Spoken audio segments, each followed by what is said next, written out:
আসসালামু আলাইকুম। হ্যালো বন্ধুরা, সবাইকে রামাদান মুবারক। আশা করছি সকলে অনেক ভালো আছো।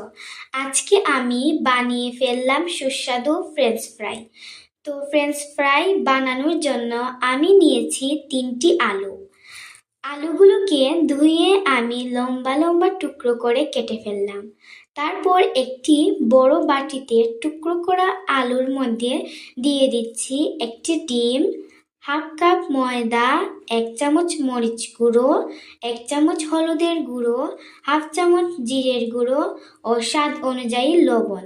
তারপর দিয়ে দিচ্ছি 2 চামচ রসুন বাটা, 1 চামচ আদা বাটা। তারপর একটু পানি দিয়ে সবগুলো উপকরণ একসাথে মাখিয়ে নিলাম। তারপর চুলায় প্যান বসিয়ে তেল গরম করে নিচ্ছি। এরপর ফ্রেঞ্চ ফ্রাইগুলো দিয়ে দিচ্ছি। একটু পর পর আমি ফ্রেঞ্চ ফ্রাইগুলো নেড়ে নিচ্ছি। দেখুন কত অল্প সময়ে একটি সুস্বাদু নাস্তা হয়ে গেছে। আমার চ্যানেলে নতুন ভিডিও পেতে হলে চ্যানেলটিতে লাইক, কমেন্ট ও সাবস্ক্রাইব করতে ভুলবেন না। ধন্যবাদ।